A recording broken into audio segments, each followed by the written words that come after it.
સરકાર સાથે અવારનવાર બેઠકોમાં પણ વીસીઈની માંગણીઓ પૂર્ણ થઈ નથી, ત્યારે વિવિધ માંગણીઓને લઈને ગાંધીનગર ખાતે વિરોધ પ્રદર્શન કરવામાં આવ્યું હતું, જેમાં પોરબંદર સહિતના એકઠા થયેલા સમગ્ર રાજ્યના વિલેજ કોમ્પ્યુટર ઓપરેટરની અટકાયત કરવામાં આવી હતી।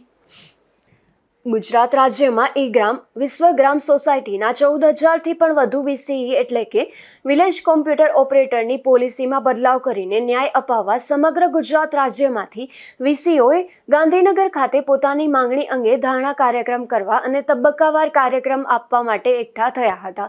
હજુ તો કાર્યક્રમની શરૂઆત કરે તે પહેલા સરકાર દ્વારા પોલીસને મોકલીને ગાંધીનગર ખાતે એકઠા થયેલ સમગ્ર રાજ્યના વિલેજ કોમ્પ્યુટર ઓપરેટર ભાઈઓ બહેનોને ગાંધીનગર સેક્ટર 27 ડીએસપી ઓફિસ ખાતે હોલમાં લઈ જઈ અટક કરી લીધા હતા। ત્યાં પણ વીસી ભાઈઓ બહેનોએ સૂત્રોચ્ચાર ચાલુ રાખ્યા હતા, જેમાં પોરબંદર જિલ્લાના પ્રમુખ ઈશ્વરિયા ગામના સલીમભાઈ ઘાવડા, ભૂમિયાવદર ગામના કરશનભાઈ વજુભાઈ સામૈયા, મજીવાણા ગામના રાજુભાઈ દેવાભાઈ રાઠોડ, વિસાવાડા ગામના રાજ પંકજભાઈ જોશી અને મનોજભાઈ કારાભાઈ મોકરિયાની પણ અટકાયત થઈ હતી। અશોક થાનકી, ગુજરાત ન્યૂઝ, પોરબંદર।